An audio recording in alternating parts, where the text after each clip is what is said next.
ৰবীন হাজৰিকা চেনেলটোলৈ আপোনালোকক স্বাগতম জনালো। মই আজি ৰুমৰ পৰা ভিডিঅ'টো আৰম্ভণি কৰিছো। চাই থাকিব ৰবীন হাজৰিকা চেনেলটো আৰু ভিডিঅ'বোৰ লাইক কৰিব আৰু শ্বেয়াৰ কৰিব।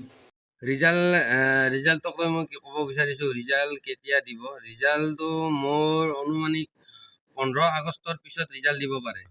15 আগষ্টৰ পিছত ৰিজাল্ট দিব পাৰে, মোৰ অনুমানিকটো কৈ আছোঁ মই। 15 আগষ্টৰ পিছত ৰিজাল্ট দিব পাৰে। মই কাৰোবাৰ পৰা শুনি কিনে কথাটো কোৱা নাই, এইটো ভুল বুজি নাথাকিব আপোনালোকে। 15 তাৰিখৰ পিছত দিব পাৰে, আগষ্টৰ 15 তাৰিখৰ পিছত ৰিজাল্ট দিব পাৰে মই ভাবি আছোঁ হা। কিমান দূৰ সত্য হয় মই এইটো নাজানো। আৰু মই ক'ব বিচাৰিছোঁ, যোনবিলাকে গাড়ী চলাব জানা, যোনবিলাকে 4 চকীয়া গাড়ী চলাব জানা, তোমালোকে এইবাৰো লছ খাই যাবা যদিহে তোমালোকৰ লাইচেঞ্চ নাই। এইবাৰো লছ খাই যাবা তোমালোকে। সেইকাৰণে জল্দি তোমালোকে লাইচেঞ্চ উলিয়াই লোৱা। এনেকুৱা মোৰ লগৰ বন্ধুৰে হৈছে, সেইকাৰণে কৈছোঁ তোমালোকে যদি ভালকৈ প্ৰপাৰলি গাড়ী চলাব জানা, 4 চকীয়া লাইচেঞ্চখন উলিয়াই লোৱা জল্দি। আৰু 10 দিন বা 15 দিনতে লাইচেঞ্চখন ওলাই নাযায়। সেইকাৰণে এতিয়াৰ পৰাই লাইচেঞ্চখন একদম ৰেডি কৰি ৰাখা আৰু প্ৰেক্টিচ কৰি থাকা, ঠিকছে প্ৰেক্টিচ কৰি থাকা। এবাৰ বহুত কাট অফ যাব। আৰু কি পোষ্ট ওলায়, ক'ত কি ওলাব মইতো জনাই যাম আৰু জনাই আছোঁ, চাই থাকাচোন। আৰু ফৰেষ্ট ড্ৰাইভাৰৰ পোষ্ট ছোৱালীৰো ওলায়, ল'ৰা বুলি নহয়, ছোৱালীৰো ফৰেষ্ট ড্ৰাইভাৰৰ পোষ্ট ওলায়। মই কৈছিলোঁ সেইদিনা ফৰেষ্ট ড্ৰাইভাৰৰ ছোৱালীৰো পোষ্ট ওলায়। সেইকাৰণে কৈছোঁ যোনবিলাক ছোৱালীয়ে মানে ফৰেষ্ট ড্ৰাইভাৰত যাম বুলি ভাবি আছে, তোমালোকে লাইচেঞ্চবোৰ উলিয়াই লোৱা আৰু গাড়ী প্ৰেক্টিচ কৰা আৰু ৰানিং প্ৰেক্টিচ কৰা ঠিকছে। হয়, ছোৱালীবোৰক কৈছোঁ তোমালোকে ৰানিং প্ৰেক্টিচ কৰা আৰু লাইচেঞ্চ নাই যদি ঘৰত কোৱা বোলে লাইচেঞ্চখন মোক উলিয়াই দিয়ে আৰু মই গাড়ী চলা শিকোঁ হা। ছোৱালীবিলাকক কৈছোঁ, আৰু তোমালোকে এই চান্স নেহেৰাবা। যোৱা বছৰ 35টা পোষ্ট ওলাইছিল ফৰেষ্টত, এজনী ছোৱালীও পাছ নকৰিলে। সেইকাৰণে যাৰ মন আছে চাকৰি কৰিবলৈ, ফৰেষ্ট ড্ৰাইভাৰত যাৰ যাব মন আছে, ছোৱালীসকলক স্পেচিয়েলি কৈছোঁ এইটো কথা। তোমালোকে এতিয়াৰ পৰা গাড়ী প্ৰেক্টিচ কৰা, গাড়ী শিকা আৰু মানে লাইচেঞ্চখন উলিয়াই লোৱা জল্দি।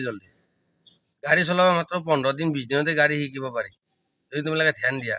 সেইকাৰণে লাইচেঞ্চখন কিন্তু দেৰি লাগে, কিন্তু লাইচেঞ্চখন এতিয়াই উলিয়াই লোৱা আৰু গাড়ী প্ৰেক্টিচ কৰা আৰু ধুমধাম ৰানিং প্ৰেক্টিচ কৰা। ল'ৰাসকলকো কৈছোঁ, তোমালোকৰ যদি লাইচেঞ্চ নাই, তোমালোকে জল্দি লাইচেঞ্চখন উলিয়াই লোৱা আৰু গাড়ী সেইদিনা লগৰ বন্ধু এজনে কৈছিল যে মোৰতো বয়সে গ'ল, মই আৰু ক'ত চাকৰি পাম। বহুত দুখত কৈছিল মানে সি। মোৰো বেয়া লাগিছিল, মোৰ লগত একেলগে প্ৰেক্টিচ কৰা ল'ৰা, জেনেৰেলৰ কাষ্টৰ ল'ৰা হয়। বহুতে মই বেয়া লাগিছে তাৰ কথাটো শুনি। তাৰপিছত কৈছে বোলে মই ফৰেষ্টত ইণ্টাৰভিউ দিব পামনে, ড্ৰাইভাৰত হ'লেও হ'ব আৰু মানে মই দিব পালে হ'ল আৰু ফৰেষ্টত ইণ্টাৰভিউ। তাৰপিছত মই কৈছিলোঁ বোলে ফৰেষ্টৰ এটা ভাল, ফৰেষ্টৰ মানে এজটো মানে বঢ়াই দিয়ে। বেছি এজ হ'লেও চাকৰি পোৱাৰ চান্স থাকে, ফৰেষ্টত যেন দৌৰিব পাৰে। সেইকাৰণে কৈছোঁ যোনবিলাকৰ ধৰা এজ গৈছে, তোমালোকে আৰু প্ৰেক্টিচ কৰা, ফৰেষ্টৰ কাৰণে প্ৰেক্টিচ কৰা। ফৰেষ্টৰ বয়স বঢ়াই দিয়াৰ কাৰণে তোমালোকে এতিয়াৰ পৰা প্ৰেক্টিচ কৰা, ভালকৈ প্ৰেক্টিচ কৰা। বোলে ফৰেষ্টতে চাকৰি ল'ম বুলি ভাবি কিনে তোমালোকে প্ৰেক্টিচ কৰা, এৰি নিদিবা ৰানিংটো। যোনবিলাকৰ বয়স হৈছে তোমালোকক কৈছোঁ, ফৰেষ্টৰ বয়স বঢ়াই দিয়ে, তোমালোকেতো জানাই আন্দাজ, ফৰেষ্টৰ বেছি বয়স দিয়ে। সেইকাৰণে এতিয়াৰ পৰা প্ৰেক্টিচ কৰা। আৰু এবাৰ ফৰেষ্টৰ এটা নতুন পোষ্ট ওলাব বুলি মই শুনি আছোঁ। ওলাই নে নোলাই মই মানে ভালকৈ ক'ব নোৱাৰিম, আৰু ওলাব বুলি শুনিছোঁহে দেই। ৰাইন' প্ৰটেকশ্যন ফ'ৰ্চ বুলি কয়, সেইটো মানে কাজিৰঙাত আছে। ৰাইন' প্ৰটেকশ্যন ফ'ৰ্চ বুলি কয়, এইটো কেৱল কাজিৰঙাতে পাইছোঁ, লগ পাইছোঁ মই। তেখেতসকলৰ লগত ডিউটিও কৰি পাইছোঁ, মই গৈ পাইছোঁ একেলগে। তাৰে মানে 75টাহে মানে বৰ্তমান মানুহ আছে তাৰে। ৰাইন' প্ৰটেকশ্যনৰ ল'ব বুলি শুনিছোঁ মই, কিমানটো সত্য মই নাজানো, ল'ব বুলি শুনিছোঁহে। সেইকাৰণে আপোনালোকে যদি যাব বিচাৰে সেইটোৰ কাৰণেও প্ৰেক্টিচ কৰিব পাৰে। ফৰেষ্টটো যিসকল ছোৱালীৰ লাইচেঞ্চ থাকিব, গাড়ী ভালকৈ চলাব পাৰিব, তেওঁলোকৰ চাকৰি নিশ্চিন্ত বুলি ক'লোঁ। প্ৰায় ছোৱালী লাইচেঞ্চ থাকে, গাড়ী চলাব নোৱাৰে আৰু গাড়ী চলাব জানিলে লাইচেঞ্চ নাথাকে।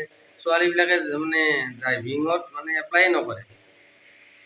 যোনবিলাকে এপ্লাই কৰিব, গাড়ী চলাব জানিব, লাইচেঞ্চ থাকিব, তেওঁলোকৰ চাকৰি পাক্কা। যদিন যোৱা বছৰৰ পোষ্টকেইটাও এইবাৰ দি দিয়ে ফৰেষ্টত, আৰু ফৰেষ্টত ওলাবই, ড্ৰাইভাৰৰ পোষ্ট নোলাকে নাথাকে, ওলাবই। সেইকাৰণে আপোনালোকে প্ৰেক্টিচ কৰক। ল'ৰাই যে অকল ড্ৰাইভাৰ চাকৰি কৰিব এইটো কথা নহয়, ছোৱালীও পাৰে, চাকৰিয়ে।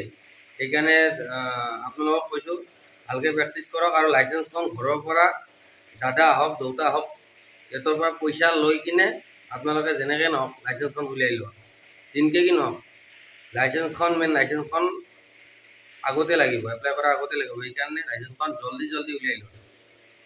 সেইটো আপোনালোকে শ্বেয়াৰ কৰি দিব, সকলোৱে পাওক আৰু সকলোৱে মটিভেট হওক। আৰু যিসকলৰ মানে চাকৰিৰ প্ৰতি আগ্ৰহী তেখেতসকলৰ যাতে উপকাৰ হয়, সেইকাৰণে আপোনালোকে এইটো ভিডিঅ' যিমান পাৰে শ্বেয়াৰ কৰি দিব আৰু সকলোৱে মোৰ চেনেলটো ছাবস্ক্ৰাইব কৰিব। বাই।